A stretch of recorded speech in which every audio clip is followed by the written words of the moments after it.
What is happening, everybody? I am here with the mighty Karina Smirnoff. She is the world Latin dance champion, professional Latin dance champion. She is also a judge. She is also a celebrity. She's also a mom to her doggy. Yeah. And what's his name? I can't remember. His name is Randy, after Randy Couture. Who I got to dance with. And there you go. I think the opening sentence was, "Oh my God, my dog is named after you." Yes. It's season 13.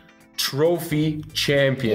Yes. And with the Dancing with the Stars, and it's we're glad to have you. Taking a step back a little bit, when you were dancing with Louis, yes, I mean that was probably, you know, I would say the early stage of the feist of Karina Smirnoff. Yes, that's because when... the short hair, you know, the 2000s, the millennia, you know, it's like you're in the final. Yes, no, I remember it was the U.S. Open when it was still in Fontainebleau Hilton. Mm-hmm. So it was after Blackpool when I got the bob, because we were working with Shirley Ballas at that time, and Shirley suggested to have the haircut done, and the day of the professional Latin on Wednesday in Blackpool, that's when I had the haircut. I didn't particularly wanted to keep it as a bob after it was done. Like the moment we finished the haircut, I was like, that's not what I want. This is not what I want. Okay. So from Miami, we decided to try to put it in a tiny, tiny ponytail, and you know, the fake bun that we always put on the competition. And I guess the hair was still a little too short. So we were doing spins, and I feel it come in like a little loose, but I'm thinking, you know, I put so many pins there that it'll probably stay. It didn't. As I'm finishing the spin, I see my bun flying across the floor in Miami, and I was like... So what happened to the hair? Did it all Well, it's just like, then it was literally like one of those tiny little ponytails left in the back. Man. So I didn't really want to go run across the floor and be like, sorry, got my hair, you know? So I remember we ran off the floor, I put my hair down, Louis put water, and we just kind of messed it up. So we did the wet kind of French bob look for that competition. But yeah. What made you decide to go from Louis to Slavic? Well, at this point, Slavic and I were dating, but I had no intentions of stopping dancing with Louis, and Slavic was dancing with Joanna Lunis, and they were extremely successful in their division. I think a lot of times people, when they're outside of the situation or the bubble you're in, they see the situation for what it is a lot better. Yeah. Several people, several judges, coaches that we worked with, who would always come up and say, "So when are you guys dancing together?" And I'd be like, "But I'm dancing with Lou and he's dancing with Joanna." Because knowing how we were on a personal level, both of us didn't think that was the smartest decision to also start dancing together. Yeah. One of the people who was extremely supportive for this partnership to happen was Mick Stylianos, who's actually here at Can-Am in Toronto, where we're at right now. There you go, that's right. So Mick was the one that came up to me and said, "So when are you going to have a tryout?" And this was like right before international. And I remember like, "Mick, I'm dancing with Louis. Like, what are you doing?"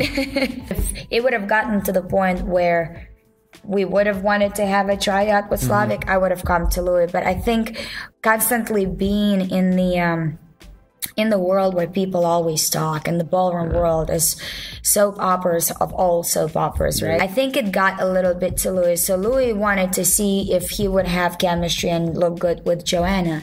So they actually were already rehearsing and putting routines together.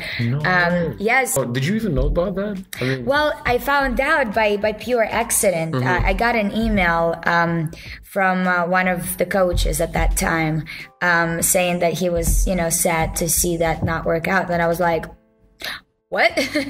So I remember storming over to Louis' room, and we were in Kagoshima, Japan, and he was having a massage, because in Japan they put the, you know, the sign.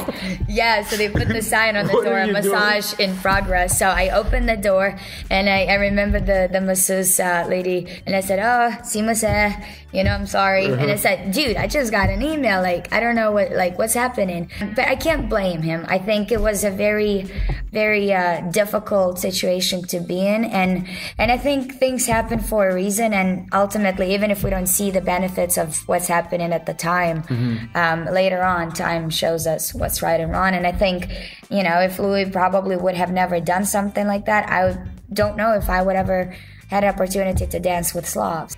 When you were with Slav, were you guys dating and dancing at the same time, or was it at some point in time you had to sort of stop? Well, as you know, in the ballroom world, it's difficult to have a normal relationship life because you're always on the road. You live out of your suitcase. You travel around the world. So half the time you're in the countries that don't even speak your language, so you learn certain words so you can get around.